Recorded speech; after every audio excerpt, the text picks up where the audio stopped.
It's the IFPA Alberta Provincials. There we go. That's basically Garth what it will is, do Eric. the explain and I'll do the talking. There we go. Everybody So, will do everything. My It's name's just gonna be, Eric Moore, and I'm here with... Yeah, my name's Garth, and it's going to be an absolutely fantastic day here at the Century Casino, where we have 16 of the top players in the province battling it out, and the winner gets to go down to the States. I believe it's Colorado this year, is it not? Oh, we're Colorado. I think it's Awesome. Colorado this year. So, yeah, everybody's going to be busting their butt to get down there, and it's going to be a pretty good day of pinball, I must say. We've got one guy from the States, Jermaine. He ended up cleaning house last year at Yegpin up in Edmonton. He took every event, was it? Yeah, he won everything. They're going to rename the tournament after him this year, I'm pretty sure. Yeah, so he's all the way up from Washington State, so he's traveled the furthest. But today we've got, well, our first match is John Cotterman and Winston Ebert or Herbert? I'm going to say Hebert, but so we're going to switch to that right now. And I think they're just getting ready to start playing. All right. I think John is doing his warm-up, I believe, or he's just setting, making sure that everything's out of his way. He's a very particular player.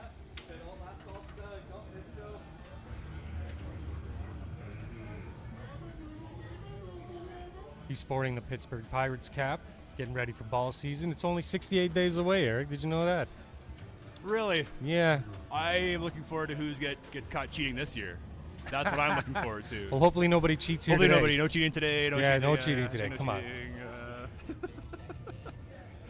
Yeah, 68 days. Big fan of that. Let's go Jays. Go Jays. Oh, and we are live. It looks like we're underway now. So we got John Cotterman, or Cotman. I like to call him Cotterman. Welcome back, Cotter.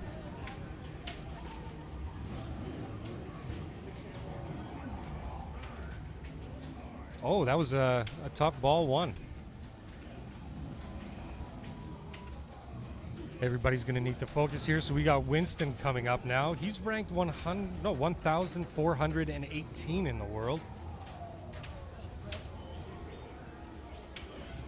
He's only been playing for 2 years, and yet he managed to get himself all the way to the provincials this year.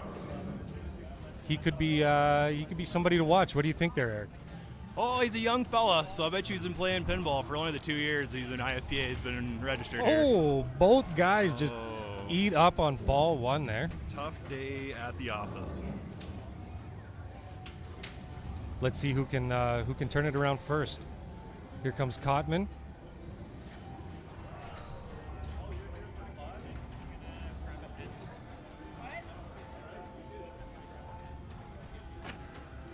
So now John's up. So John's actually ranked 300th, up 47 places from last year. He's only been playing for 3 years, and guess how many events he's played in? All of them. Wait. All of them, yes. It might as well be all of them. He's actually played in 131 events over the last 3 years. Holy cow. I don't think he has a life, Eric. I think he has a pinball life. Yeah, that's all he's got is a pinball life. Maybe All right, all now he's got. that's all he's got. I mean, he is cruising through those asteroids really, really good there right now. Now, the important with this mode is you need that multiplier lit as you're rocking through those asteroids, which he is doing at a highly accelerated rate. Oh, Chewy. So is that the main objective? Is to get your playfield multiplier, and then from there you can get through and... Definitely. Your scores can be multiplied based on your playfield multiplier. So, I mean, it's a mode that's accessible pretty quick off the plunge, off the start, but it's also something you want to maybe bring in a little bit later when you get your multipliers up. So you want to build it up first and then cash in, or You definitely want to build up your multipliers and then get your Hoth. But because he has started, now he's in the Escape from Hoth, I believe, or the last mode in Hoth here. So it's a 2-ball multi-ball. So I'm thinking he might have started off with Han solo for this, because usually with Han you get to start the mode and then you go right to the last mode of that branch. So the branch being Tatooine, Hoth, Endor, Death Star. And Death Star. Okay, so those are the main missions. Oh, but Oh, best ball thing about this save. game, Oh, TIE second Fighter chance. multi-ball is going to come out flying here now. It's the only game where if you're whamming on that button and you get enough TIE Fighters, enough button hits, you're going to come in with a multi-ball. So can that button be detrimental as well? Can it really throw you off your game, or is it something that you really need to need to focus on and smash the ball or smash that button. When you're collecting those TIE Fighters, yeah, because eventually you're going to get enough to start the TIE Fighter multi-ball. But really, anytime you take your hands off the flippers, you're going to be in a heap of trouble if you're not going to be able to get there in time or to be able to have that control afterwards. And then what's your strategy when you play this game? I'm definitely aiming to get TIE Fighter multi-ball going. On this game specifically, hitting that horseshoe on the right-hand side and then hitting the ramp that splits the horseshoe is definitely how I'm playing this game. Yep. That right-hand ramp for me on this game is a tough one to get to, but it can really pay off as well. Now, which is the biggest or the shot that you do not want to go for? What's the one that will basically kill you? I think those 3 drops in the middle. That's the one that's going to get your multiplier. The TIE Fighters on the little screen there. Yes. Just above Obi-Wan Kenobi's head there on the playfield. For me, that's what's going to have the ball come right back at you. And John's still in the TIE Fighter multi-ball. He's just killing it right now. Look at him go. Super Jack worth what it looks like about 18 million there.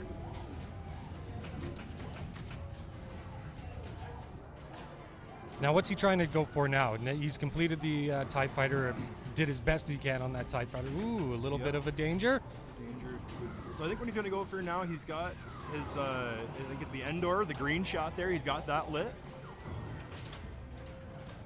But he might also be trying for the hyperspace hurry up, and that's, I think, sits on the left orbit of this machine. Now, what's the hyperspace hurry up going to do? Well, if you get 3 hyperspace hurry ups, you're going to get into hyperspace multi-ball. So you can start those from the plunge. How to start them in play, I think with this game specifically, you're hitting the same shot. So if you hit Endor enough, you're going to qualify it. If you hit Hoth enough, you're going to qualify it. Now, which do you prefer? Do you prefer the LE? What's the biggest difference that you found between the Pro and the LE when you play it? And what's your strategy? Is it the same kind of strategy? For me, it's bells and whistles are the differences here. So in the Premium and LE, you're going to have the Death Star explode on you. You're going to have the metal orbit kind of around the game. So when you do get your hyperspace hurry up, you're going to have balls flying around that hyperspace loop that comes down just above the flippers. So for me, it's bells and whistles. It's not like it's a big difference, say like Black Knight Sword of Rage between the Premium and Pro, where you've got a whole upper playfield or a whole other mechanism that's going to help you out. So I mean, for the Pro, I think this is a Steve Ritchie game, and he builds flow. He makes flow in these machines. And Cotterman looks like he's using that flow to his advantage right now. Oh man, he's definitely settled in on this for sure. Oh, and just as we one ball goes down, that's okay. Use that escape on the right-hand side. That's really, I missed it there Oh though. no, that was a good ball too, though. Yeah, that was a good long play there. That was really good. Now, what do you think Winston's main objective is here? What should he be getting going? What should he be doing to catch up to John in such a... he needs to come quick. I think with Winston, we're going to have to see what he's going to start off with here. He's taking his time. He's gauging what he wants to do, what's going to benefit him. If I was him, I'd like that video mode. So that's that Hoth video mode. And then when you get it lit off the plunge, I believe you can even light it again during gameplay as well. So you could have back-to-back video mode if he was to hit Hoth enough times right now. So what is he aiming for right at this very second? What's going to give him that mode? The Hoth shot, so that yellow arrow that's just to the right of the left rim. Yes. So just to the right of that shot. Oh, just beside the TIE Fighter. So I think that's what he's aiming for here. And he hit it. If he could just slow her down, a nice little snappy shot here, he'd probably be hit that video. Oh, there he goes. So he's going to want to start blowing up TIE Fighters. This is going to be tough here because he's got one hand on the flipper and one hand on the button, smashing TIE Fighters. He got a lot of those TIE Fighters down. There we go. There's his locks. He's going to probably pass here. No, he's going to start this mode up here. So he's started the mode. The video mode is not available when you're inside the mode. So he's going to want to turn his multipliers on here too eventually, because right now they're turned off. And what's that? That's going to get him to go collect a lot of points really quickly and catch up to John. Is that not right? If he could, so the red arrows that are moving around the playfield every flip, they're moving left or right. A little bit of a misflip there on Winston's part. That's okay. Still got ball 3. Yeah, ball 3. My philosophy is that it is always about ball 3. Well, I've heard other people say where you're playing one ball, so you have 3 chances at that one ball. So it just really depends on your state of mind and your psychology behind it. If you think you have one ball and you just got 3 chances at it, or you have 3 separate balls, it depends who you are. I know talking with John, I think he's in that state of mind where you're playing one ball and you got a couple chances at it.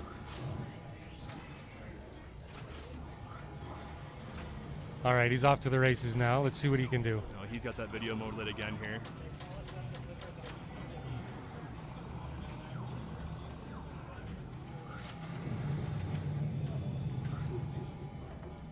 If he does as good as he did the last time, he will be cruising. Look at him go. So what does he get when he finishes this whole thing? So it's a points mode for sure, and you're gonna move to the next Hoth mode after this. So he's gonna hit the Hoth mode. We're joined by Wes Balla. Kind of. Kind of. He's just leaning in over our shoulder. Seeing what he can improve on, seeing if he has to play John, what he can do to get inside of his head. By the sounds of things, he already knows how to get inside of John's head. Easy, easy. He's saving those for the next few rounds, I think, here. Psychological warfare.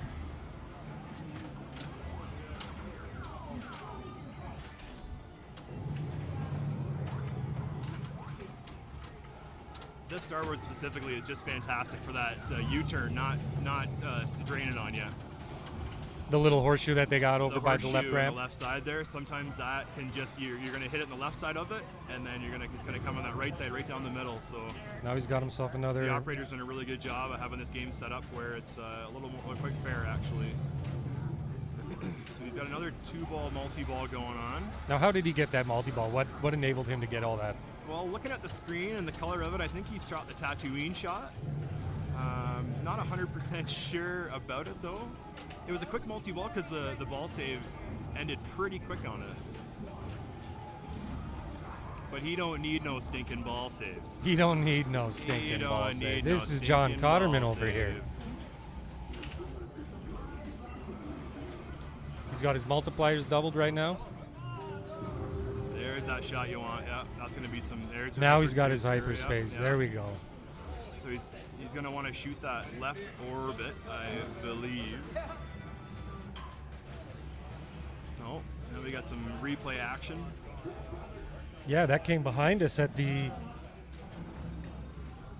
believe that was Monopoly. It could have been a match, no replay. And look at him go. So that TIE Fighter is good for 100 million right now, and he hit it. So now he's gonna try and wham on that button while playing 2 balls. Oh my God, no problem. Look at him go. This is too easy, isn't it? Winston's got a pretty steep hill to climb here, Garrick. What do you think? Well, I think if you're Winston, you're just worrying about keeping the ball above the flippers. You're not going to catch up in one flip. You're not going to catch up in one mode.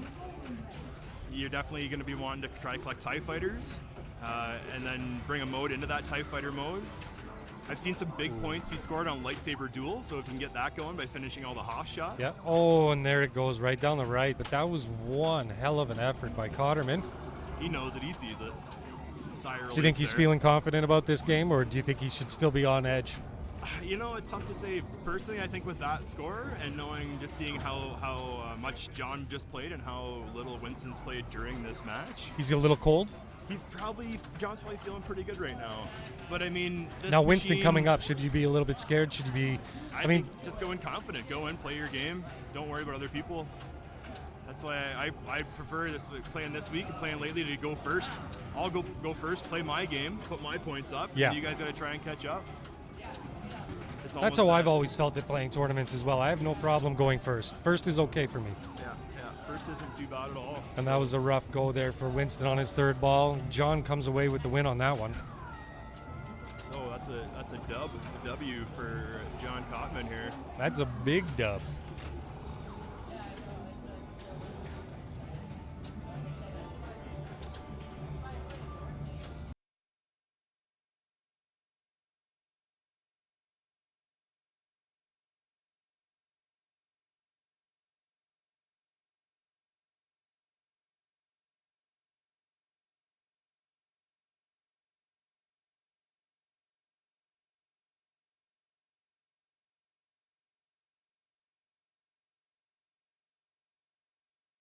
Okay, so they're going to write down some scores. We're going to check in real quick. So, hey there. Oh, hey there, ho there.